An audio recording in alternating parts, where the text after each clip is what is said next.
Suddler, professor at Emory University in Atlanta, will be leading panel number 2. And Carl is a good friend, and here at Vanderbilt, we've had a chance to work with Carl on our annual MLK trip, which we take a busload of student athletes to a different civil rights location around the country each year. Last year, we went to Atlanta. We partnered with Carl and students and student athletes from Emory at the King Center and had a great day there learning about Dr. King and working on a community service project. But Carl, to introduce him, his publications, teaching, and public scholarship have placed him among a small number of African-American scholars who study the intersections of Black life, crime, and sports since the late 19th century. Carl has worked with Harvard University Global Sports Initiative to help professional athletes become more informed on how to maximize their platforms to contribute to social justice efforts across the globe. He is currently working on a book titled No Way Out: The Carceral Boundaries of Race in Sports, which uncovers the hidden fingerprints of police power in sports over the past 150 years and tells the stories of how Black athletes have been forced to navigate the constantly growing police presence in their daily lives. Carl will be leading our discussion on the economics of college athletics in the context of race, gender, and NIL. Carl, thank you so much for being a part of this symposium today.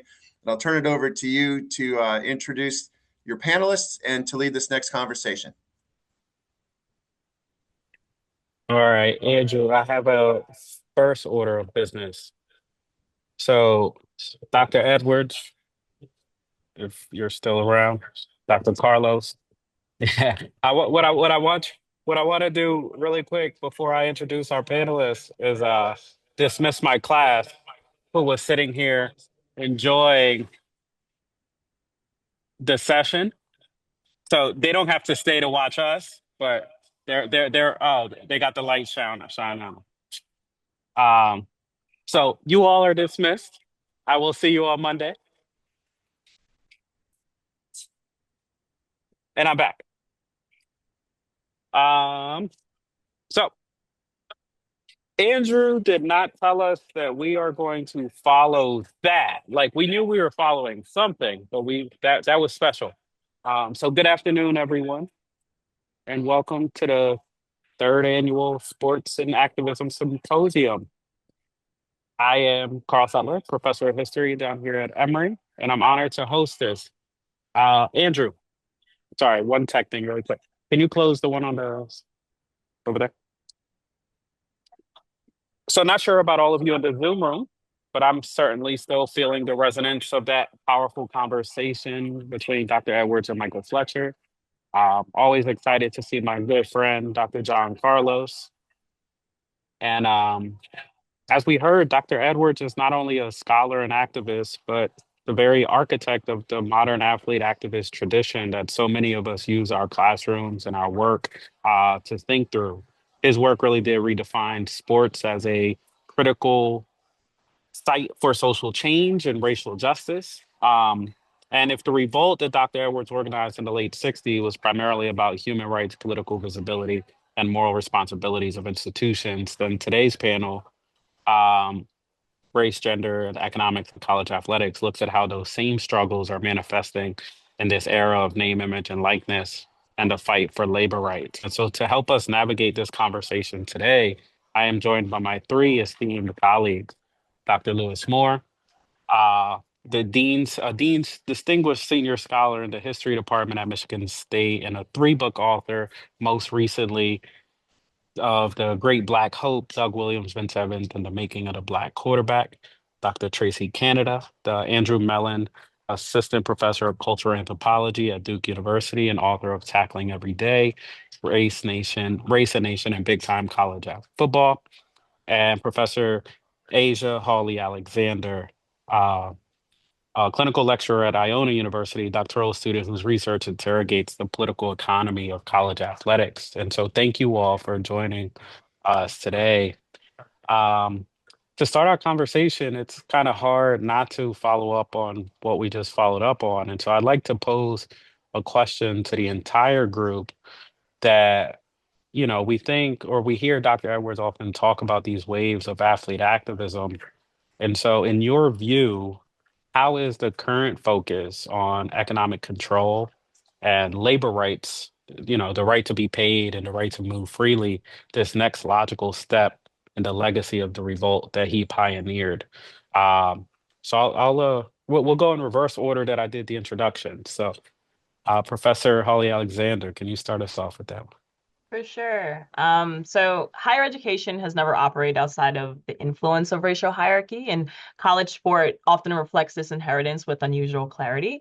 And so I think of predominantly Black athletic labor as fueling this institutional visibility, conference expansion, media contracts, and donor engagement, while the cultural ecosystems that sustain athletes are often under-resourced or analytically overlooked, especially as we look at the name, image, and likeness era. The marginalization of Black expressive traditions parallels a long-standing extraction of Black athletic talent into revenue-generating programs. And so seeing this pattern as structural rather than like incidental clarifies that questions of things like compensation and representation and cultural recognition are historically linked. Dr. Canada. Well, that's an answer. First of all, I just wanted to say thanks y'all for having me. I am delighted to be in this room with the three of y'all, but also to be able to hear Dr. Edwards and Dr. Carlos speak. Like it's amazing, and I'm so excited to be here. I think the one thing that I think about, because my work is everything that I've written and most of what I focus on is about football in general, but specifically college football and the experiences of Black players within that specific sport. And so something that I think about now with this, like with different waves of activism, but focusing it on the athletes that I spend the most amount of time with theoretically and like practically in my ethnographic work, is the ways that we can potentially reframe what it means to be an activist, right? And I say that because I see small movements that athletes are making. I see small decisions that they're making that perhaps don't rise to the level of I'm on a podium and I'm going to give away my medal or I'm going to raise my fist during this event, right? But these small changes of looking at the ways that athletes are speaking out about how they are identified, right? Of like, am I a worker? Am I an athlete? Am I a student? How am I positioned at this university?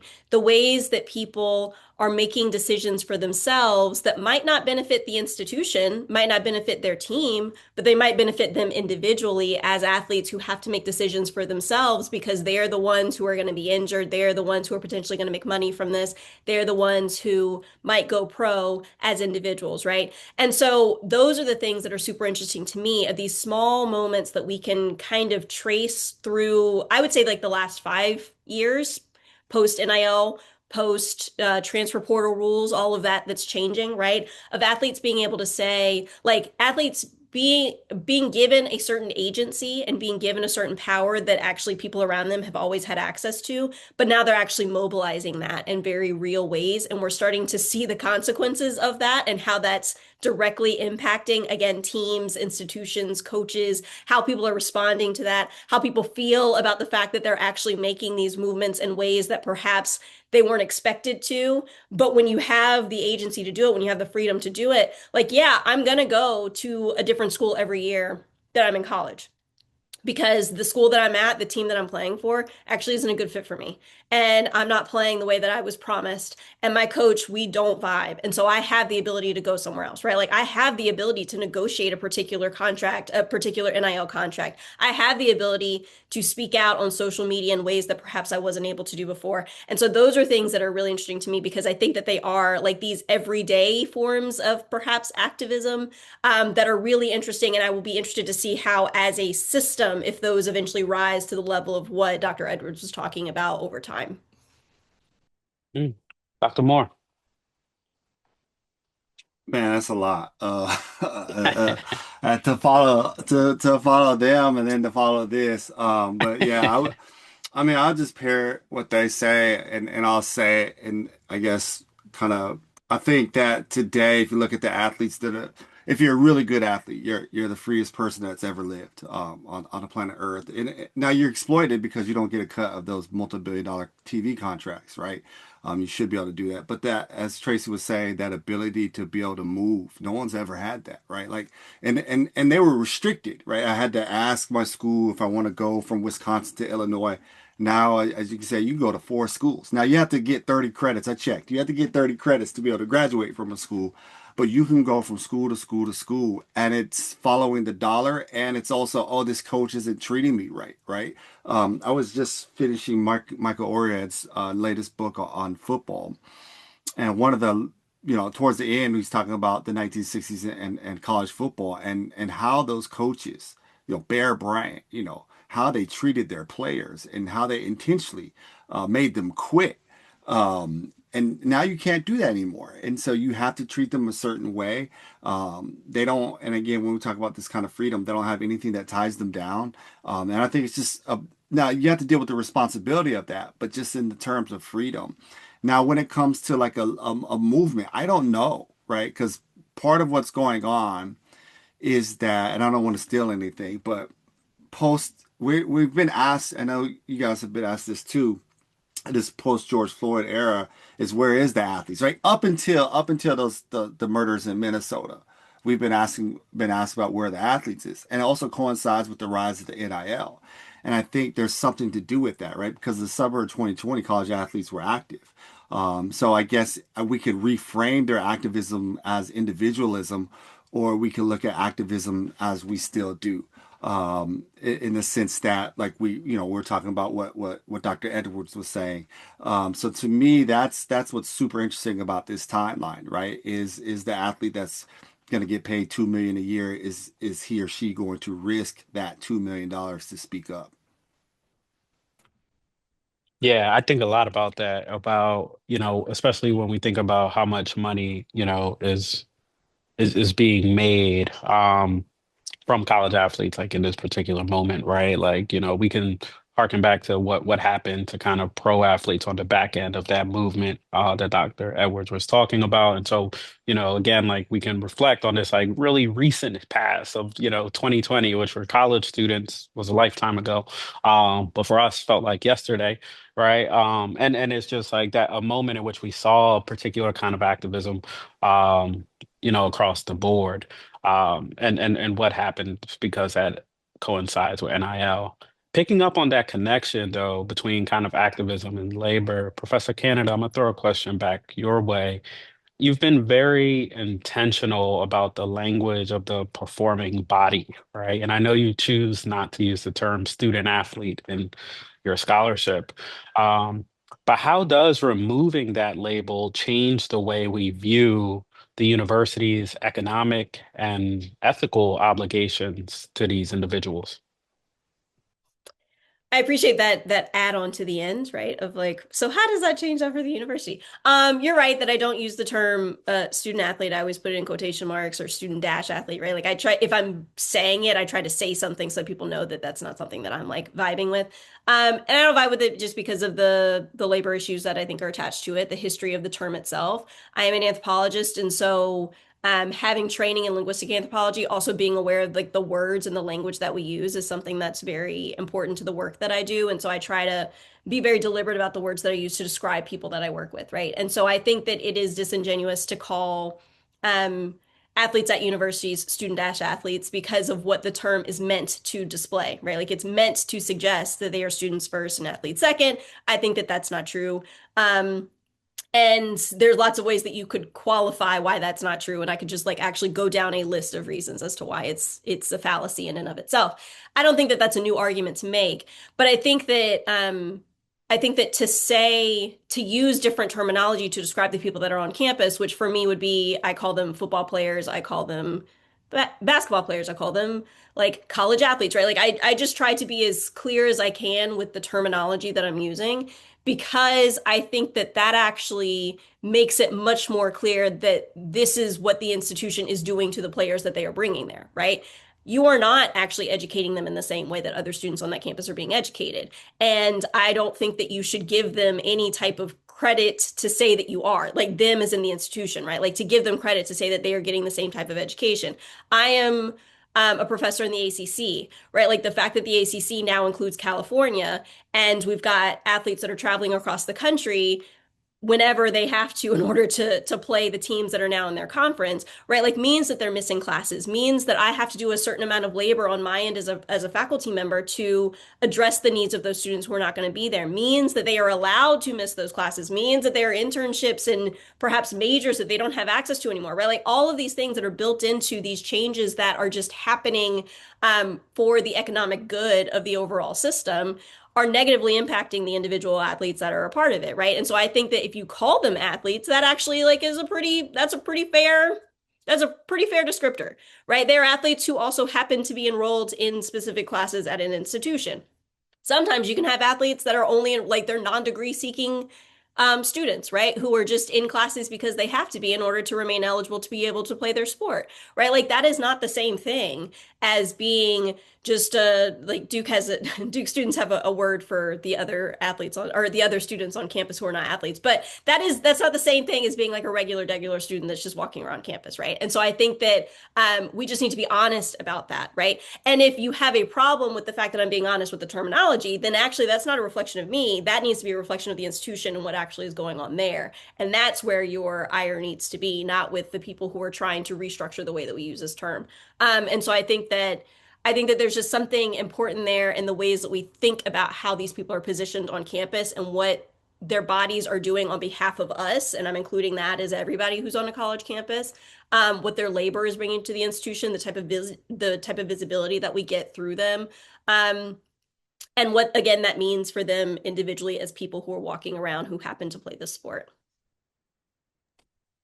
Man, Professor Moore, I'm coming to you next because I want to stay on this subject and maybe think a bit more historically. In your recent book, you get into depth about how Black athletes and quarterbacks in particular had to fight for the mere right to occupy leadership positions, and prove their intellectual legitimacy, right? I think about when we think about student athlete, right, where the student part is also thinking about the training of the intellect. And so as we see this kind of like athlete worker move into the modern era of the transfer portal of nil, do you view this current mobility of, even we can talk about it through the Black quarterback lens, but if we, this current mobility of Black quarterbacks as a fulfillment of like a historical quest of autonomy? Like, is this something that they've been kind of looking for, or is this something different? Are they just navigating kind of a new version of the same kinds of barriers that have kind of restricted Black labor in football specifically, but other sports as well? Yeah, no, that's a good question. Like, so I don't know if they see it that way, but I see it that way, and I've always kind of saw the lens of like how restrictive the NCAA was through that lens of freedom and really Black freedom. Because they're basic before you add on civil rights, right? Like whether it's the Civil Rights Act of 1875 or 1964, your basic definition of freedom was that freedom of mobility, right? And so even if you look at stuff like the Black codes or anything like that, that's what you're getting at, right? This is, you can go here, you go there. And for so long, the NCAA restricted it, right? Now, it didn't say anything about race, but when you look at the majority of players that like, because not saying no one cares about the other sports, but really basketball, baseball, but when you look at the majority of players being Black and those are the ones being restricted, you kind of look at it in that lens. But I don't know if that's, like I said, I don't know if that's how they look at it, but I always viewed it that way, that the NCAA was just hell of exploited, if I could use that word, with these athletes. And I think it comes from that. Now it comes from that term of amateurism, but as the athletes became more, as integration came, I think you started to see it that way, right? Integration comes, the football industry grows and grows and grows, right? You get that new TV contract post 1984, and the players just happen to be majority Black, and they're just very restrictive in that.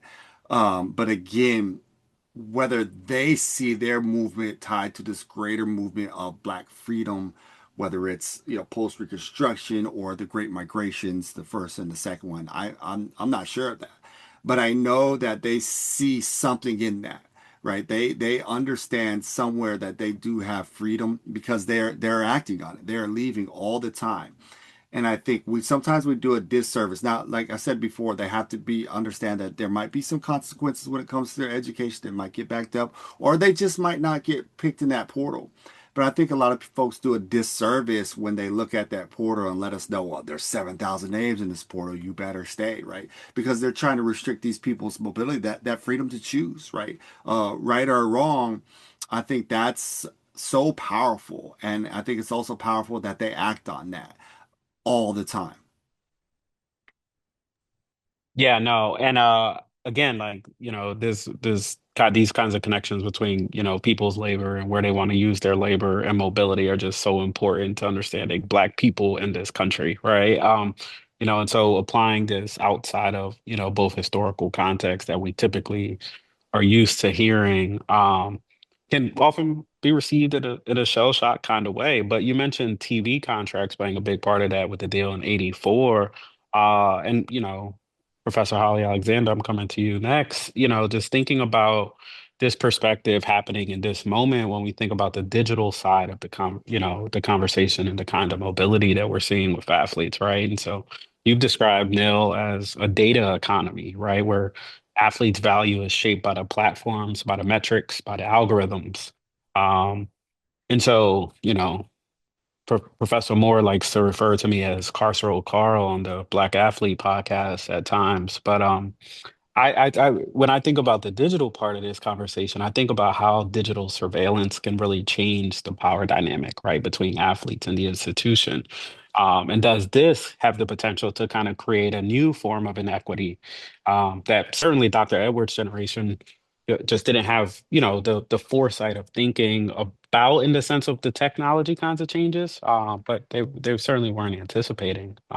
So yeah, so just kind of a question about the data economy, NIL, transfer portal, but really thinking about the other side of that as well, with like the kind of surveillance that then happens because of it. Yeah, I think surveillance can look different ways. I'm gonna touch more on the body and biometrics. Surveillance in college sports is a system of control, but it is marketed as care. Many athletic departments now employ wearable sensors, and we're seeing this in professional as well, as you see the professionalization of college sports mimicking this. We're also seeing AI tools and even social media monitoring software to track athletes' sleep patterns, their movement, emotional states, and online behavior.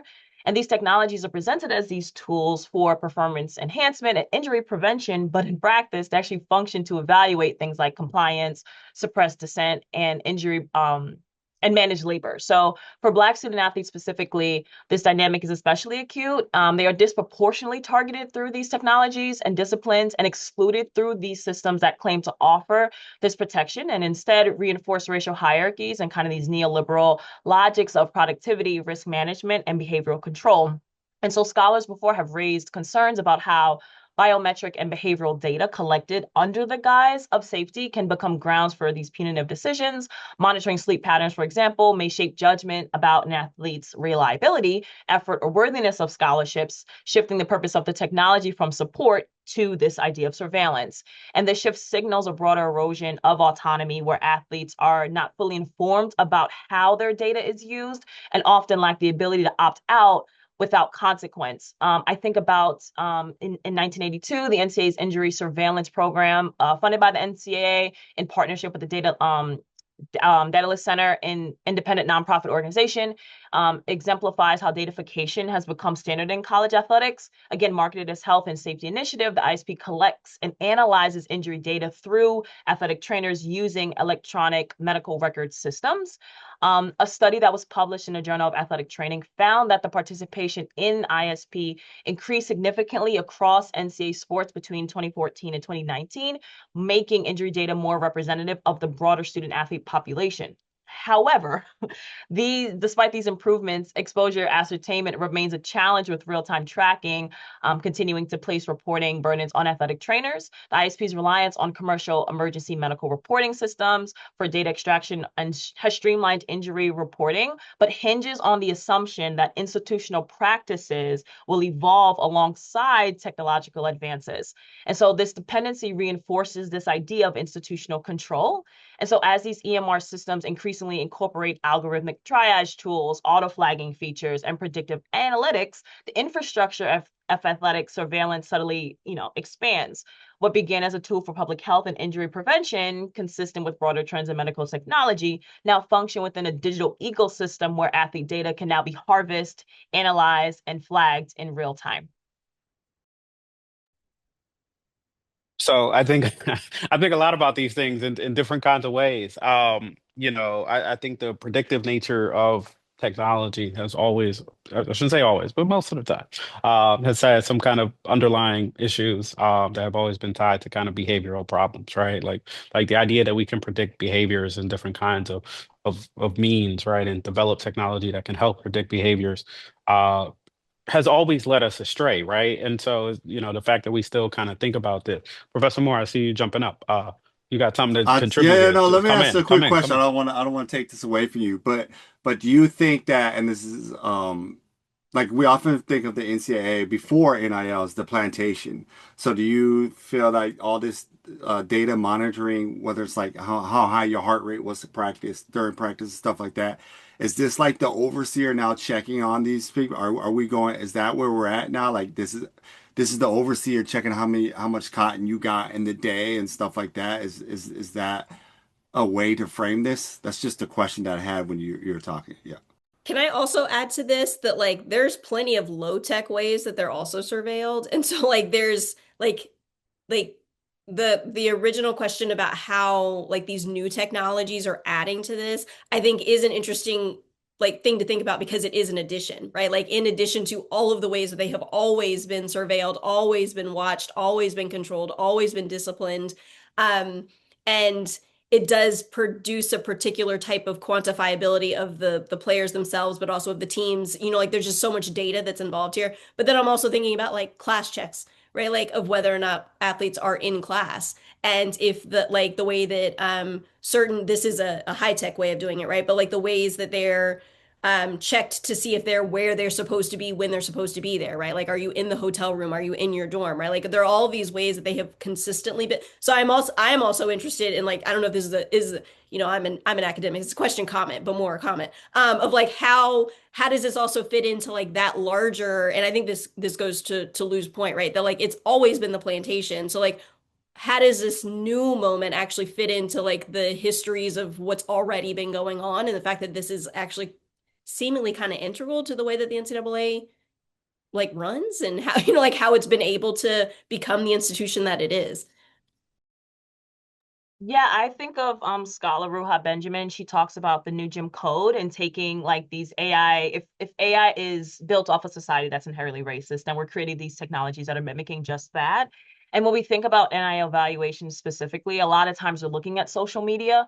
And so if we're looking at these technologies, we're looking at social media that when we look at even like influencer campaigns, which a lot of times you synonymously associate athletes as being influencers, well, Black influencers get paid less. The brands that want to represent them over-sexualize them in a different way. And when we look at women, they're, specifically, at risk in those types of, in that type of avenue. And so when I look at, if we're shifting to this compensation model that is now being shaped by media money, right, from House versus NCAA and this legal settlement, then we aren't necessarily protecting the athletes in that way because their value is still coming from these very hyper surveilled type of systems, whether it is their body medically or whether it is their performance online in that way. I wanted to touch on a little bit of how economists and antitrust analysts have argued that in the NCAA rules, they kind of function as a coordinated system that suppress the athlete compensation and stabilize institutional profits. And then the distributional like effects track race when the revenue engine relies on rosters that are majority Black. And that result is a durable like political economy where these predominantly white institutional leadership capturing rents produced by disproportionately Black athletic labor, then narrating the arrangement through the language of educational opportunity and then this competitive advantage there. And with the NIL marketplace intensified this by adding new intermediaries while leaving athletics to navigate representation and risk in a lightly standardized environment. Agents now, collectives, and these third-party service providers now shape opportunity, have access to this information, yet the line between legitimate representation and then the distractions stays porous when oversight remains fragmented. We look at even policy proposals like the SCORE Act, which blatantly did nothing as it continues to be stalled. But it illustrates the central tension of these lawmakers talk about this uniformity and protection, and we talk about this data and these privacy, but the live legislation record shows the slow pace and contested direction of federal intervention as the NIL economy continues to evolve. I'm so I mean all this reminds me of, right, is that like in the historian in me is going to be like every moment of progress is actually like progress isn't necessarily moving to a forward good, right? Like a net good, right? That progress is kind of changing the landscape in which we understand how the power dynamic wants to work when it wants to work, right? Or the powers that be want to work when they want to work, right? I can vividly remember being on anti-incarceration, right? Campaigns, right, as a graduate student many years ago about thinking about, that the move to incarceration was helping the problem of like prison overpopulation, right? And it's like, no, it's actually, like, and there's arguments for both sides, right? And that's how the NCAA usually kind of thinks about operating, right? There's always arguments about both sides. Um, but usually, again, it doesn't.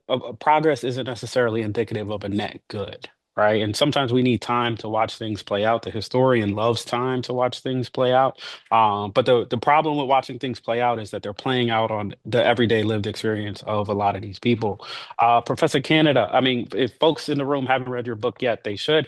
But I think about one of the things that your book really like pulls out is thinking about like as athletes are forced to navigate this space and the space that's constantly changing in all the kinds of ways we've already touched on, is that it's also so important for them to develop the support systems to keep them going, right? For whatever reasons that they want to keep going in it. Right. And so you talk a lot about kind of, in this new era of hypermobility, thinking about kinship, right? And thinking about the relationships that players develop with each other, their relationships with their own families and, their community outside of just team.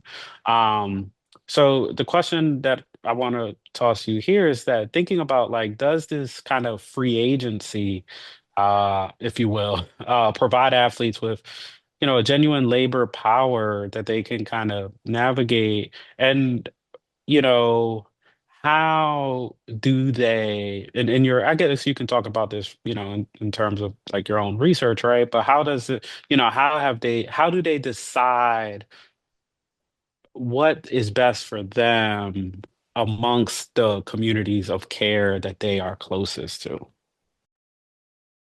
Yeah, I think that's such a big question because what it makes me think about is that there's so many competing interests. I think for everybody, right? Like for people just in general, but you're I don't know, 18 to 22-year-old young Black person who plays football at a college. How do you make decisions about where you go to college, how long you stay there, what coach do you play for, what major do you choose, do you try to go pro, what internships do you take so that you can hopefully set yourself up for when you are going to retire from the sport, whether that's in college or post college, right? I think there's a lot of questions and decision making at stake. I think that there's a particular risk assessment that goes into that too, right? Of like, how long am I going to play the sport? How long can my body actually last doing this? Um, and circling back to your point is there are multiple communities of care and care being thought about in different ways that you have to take into account, right? And so the way that I write about that is that Black players specifically rely on each other in a certain way outside of the team because the team is something that's top down coming from administrators, but the relationships that Black players have amongst themselves is something different in that they recognize what it means to be a Black player on this team, but they also recognize what it means to be a Black man walking through the world, living in the body of a football player, which is structurally like different because it's required for the sport itself. So with all of those things that are with all those things that are at top of mind, I imagine for the players that are participating in the sport, the thing that has actually recently come up for me a lot when I'm doing talks about the book, because my book is based on, I'm an ethnographer, so it's based on research conducted at a certain time, right? Like I spent a significant amount of time with athletes in the pre-NIL era, and that's what the book ended up being about, right? And so now that we're post-NIL, the book has come out, I'm talking to people about it. One of the questions that I often get is, how do you think NIL might be NIL and the transfer portal might be changing the relationships that players have with each other? And I think I don't have the data for this, but in talking to people, seeing things happening locally, and the anecdotal answers that I have to this is that I imagine it does, in a way, disrupt the bonds that players have with each other just because there is so much more mobility now, right? When I was doing research, like people would sign up to play college football and would be there probably for the 4-ish years of their scholarship, right? Like they would be at the same institution for that amount of time, and it was a rare occurrence if somebody left, right? Like somebody might leave the team but still be enrolled as a student at that institution, but they wouldn't leave the team to go to another team. And so I do wonder now what locker rooms look like when every year people are just moving around. And it's not just, right, like we also have to remember that college athletes are part of a highly mobile group of people anyway, because you're always going to have a class coming in and you're always going to have a class going out. You're always going to have coaches moving around, right? Like there are always going to be people coming in and out of their athletic lives in a way that perhaps they're, because I am a kinship scholar, in a way that perhaps their families or the way that they think about their family, like who they claim as family, are usually going to be pretty consistent, right? But what happens when people are moving around so much? What happens when there's an extra level of hierarchy that's now in the locker room because some people are getting paid a certain amount through their deals versus other people not, right? What happens when I am not against people being able to move around and go to a different college every year that they're in school, right? Like that was something I brought up before. But what does that mean for the type of education that you receive when you go to 4 different universities in the 4 years that you're a student, right? You like it's hard to even like declare a major to like how do you even have a major if you're just hopping around to different schools, right? Like how do you have relationships with professors when really you're focused on being there for like 6 months out of the year? How do you have relationships with the people that are on your team, with the other Black players, which is something that I'm incredibly interested in, with your coaches, with the minute, right? Like how do you form those types of deep bonds that I think was happening before? How is that? How can you keep that up in the moment that we're in? And I think that those are, I think that I don't know. I think this is just a general thing. People make time for what they want to make time for, right? Like, so if it's a type of relationship that they want to cultivate, they're gonna do that, whether or not they're physically with the people that are in this relationship, right? But it does, I imagine, make it harder if everyone is moving around all over the place. And then depending on where you end up, like now y'all are playing each other because you ended up on 2 opposing teams, right? And you're on different sides of the ball, whereas before you were on different sides of the ball, but at least you were playing for the same team. Now the coach that was your coach was your guy who brought you to the university. He's coaching for the team that you're playing against, right? Like how does that actually influence the relationships and the like the relationships and the ways that people are able to be in relation with each other? Those are the things that I wonder how these economic decisions, financial decisions that are being made for the system as a whole, how is that actually impacting the experiences of those who are participating? And again, like the main thing that my book is trying to argue is that like none of this happens without the players themselves, right? Like you can't have this entire system if all the players decide they don't want to play tomorrow, right? So like there has to be something in it still for them because the entire system implodes if they decide they don't want to do it anymore. So what is that thing that's still in it for them with all of these changes? Those are the things that I am quite interested in now. I'm just not doing the ethnographic work right now. I just talk to the players that are in my classes that I see on campus and anybody that, comes to my talks. But those are the questions that I would be fascinated to answer if I were to do ethnographic work right now, because it does seem to be such a different, like the relationships do have the potential to be so different now than they were before. Yeah. And again, I think, like we're talking about like the before times as if they were such a long time ago, right? When the reality is we're talking about like a generation back of college athletes. Lou, I'm gonna toss you a question here in a second, but I do want to let our audience members know if you have any questions that you'd like to pose to the panelists, please drop those in the chat or in the Q&A function somewhere on the bottom of your screen down there. Um, you mentioned in passing in one of your remarks earlier that, yeah, like we're here to talk about college athletics and we're talking about the portal, we're talking about NIL, the reality is oftentimes we're talking about college football, right? And I think that's right? And I think a lot of mainstream conversations around the economics of college athletics continues to be one that overlooks and certainly understudies the other sports, right, that are being implicated, right?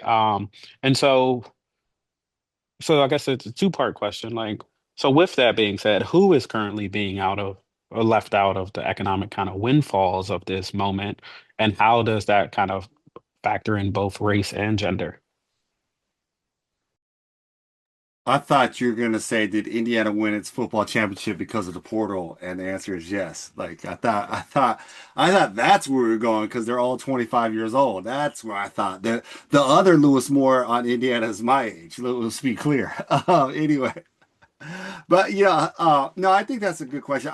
Look, I think one of the things that I mean, I wrote this right when the NIL came out. I had this article. It's no longer up at the ASU Sports Institute, like how the first winners of the NIL were white women, right? Like blonde and stuff like that. So um, the I forget her name, the gymnast at LSU.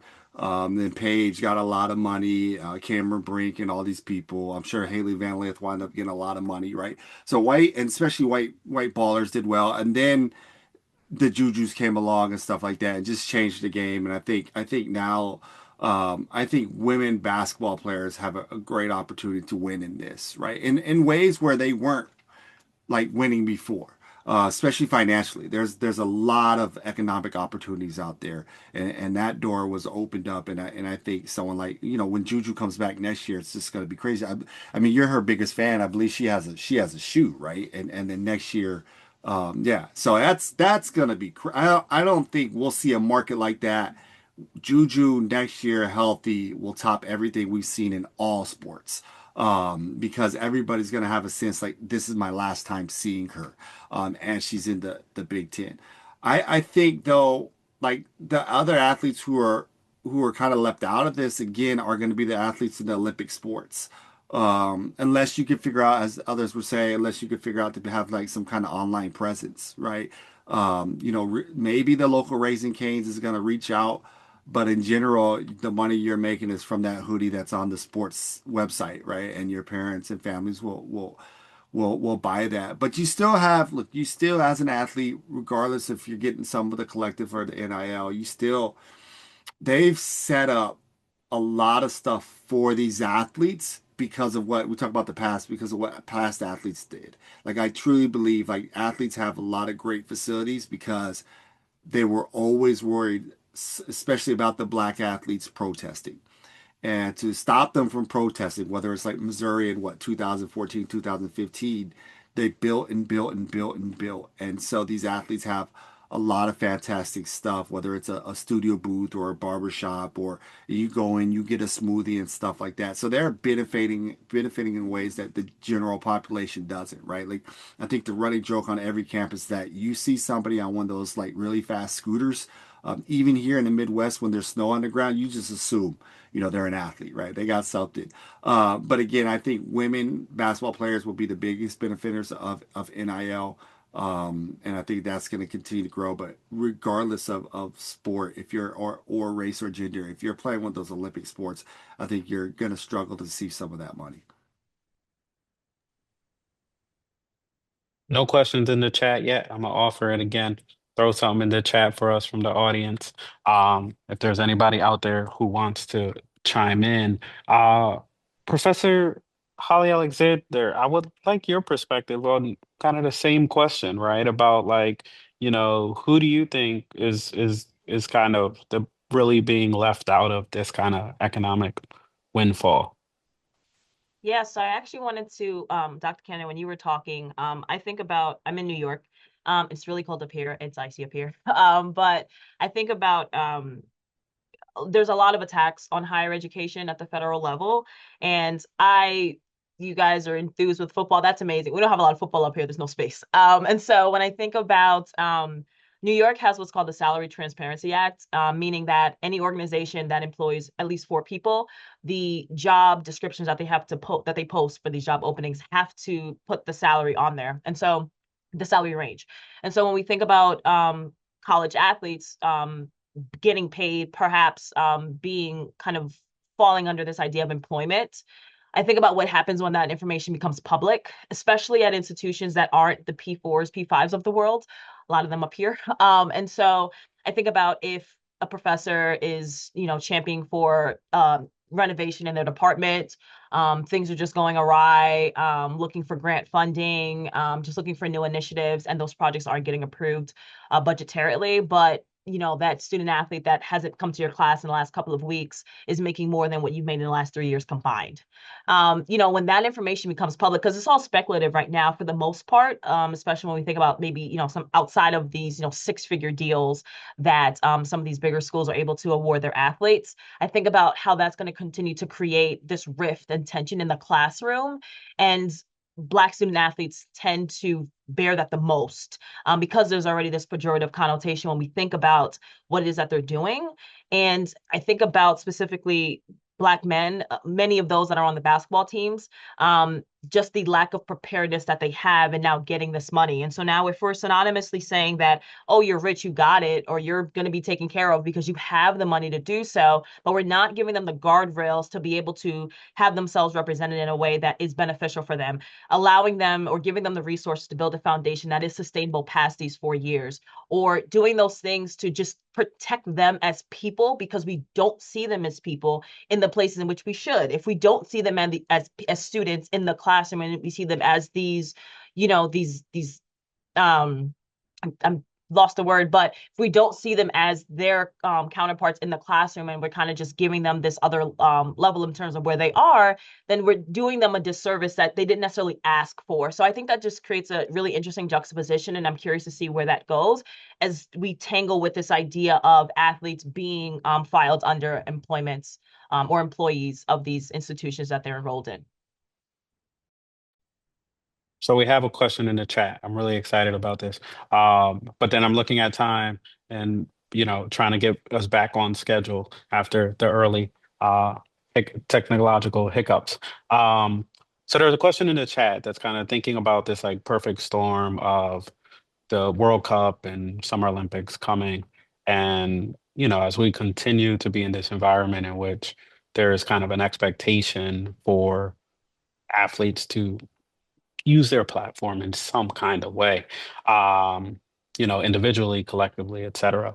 Or I guess the question is, I guess I read that with a presumption that we are seeing them, but the question is, are we seeing them in that way? But more, how do we support and protect those who do want to utilize their platform in those kinds of ways?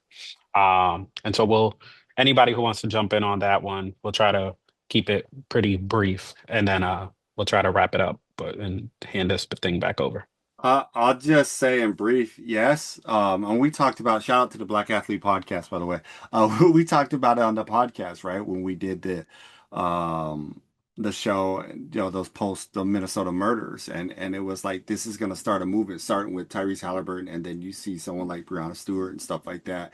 And then if you're paying attention to the Winter Olympics, even those Olympians, and getting a lot of flack from the president, right, for simply saying something about love and justice. And I think those Olympic moments are teaching a lot of people down the line, that plus whatever the message that Bad Bunny had to say, that your activism can simply be talking about love, right? And I think that's an easy entry to it. You're not kneeling. You're not risking your job. And I think you'll see more of that lane, more of like, we should, it seems apolitical. It's probably not apolitical, but framing your protest in this idea of love, I think that's what we're going to see a lot of in 2026. Yeah.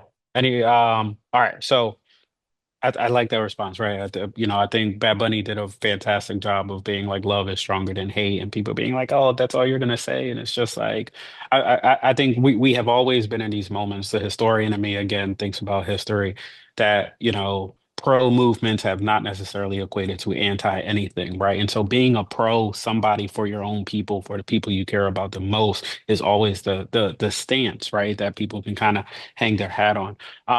So we're gonna do a lightning speed round before Andrew kicks us all out of the chat here in a second. I want to throw this question out. We'll start with Professor or we'll start with Professor Canada on this one. Then we'll go to Professor Hawley-Alexander, then Professor Moore. Speed round, 1 minute responses max. I'm capping you off. If we are to honor the intellectual and moral legacy of Dr. Edwards, what's the most urgent economic reform needed in college sports today? You got 1 minute. We're starting with Professor Canada. Boom. I don't know if this is an economic reform, but this is something that I've been thinking about. There are already structures in place at universities to take care of athletes' bodies, right? Like there's this whole, that's something that I write about in my book too, right? Is that like the biomedical care that's invested in athletes to keep them going. We already have that. I think that universities, if I'm putting it specifically in universities, I think universities and athletics programs could mobilize the systems that they already have to care just as much about the education of the athletes that are playing for them. So they could have, and the mental health of the athletes that are playing for them. So they could have an entire structure that is just for, and some of them do, it's just that I don't think that they capitalize on it, an entire structure just for the academic wealth of the athletes that are there. They could have an entire structure just for the athletes to handle mental health issues and to make sure that their mental health is where it needs to be in the same way that they make sure that their physical health is where it needs to be. And it might require money, but that is something that would invest back into the athletes themselves to say on behalf of the institution, we care about you as a holistic person, not just as someone who's going to make us money on a field, on a court, on a track. And so I think that that is a way that we can think about where money could be redistributed to better benefit the athletes themselves. Professor Hawley-Alexander. I immediately think of things like harassment and being able to protect student athletes, especially as we think about them online. I even think about things like sports betting. I come from a professional sports background as well, and I just think about players not necessarily delivering on these parlays that fans are looking at and not looking at them as people anymore, but looking at them as, hey, you have ruined this idea of me being able to make the amount of money that I did. And so when I think about that, I think about how do we continue to protect student athletes, protecting their mental health and being able to care about them more than just the athlete that they're exhibiting in this exploitative labor, but more so them as holistic people as well. And so I think being able to find a way for institutions to be very intentional and deliberate about how we are safeguarding the ethics and morals behind who these people are before we continue to capitalize and exploit the labor that they're exhibiting day in and day out. And Professor Moore. Oh, I'll piggyback on the sports gambling thing. They got to figure out a way to not to. I mean, I don't think you could end it. You probably should end it. But they got to figure out a way to help these kids out. I mean, 18, 22 years old, you don't see what you're doing wrong. I'm only gonna put $10 on it, $100 on it, but now all of a sudden you got a federal crime, and so they got to figure that out ASAP. And I think the other thing is to turn these athletes back into students. And what I'm saying is get them offline as much as possible, get them back into the physical classroom. And I think the athlete of Dr. Edwards' time is not the athlete of today. My guess is a lot of them are on Zoom. They're in and out, but they need to be back amongst the people, amongst the students, amongst the professors.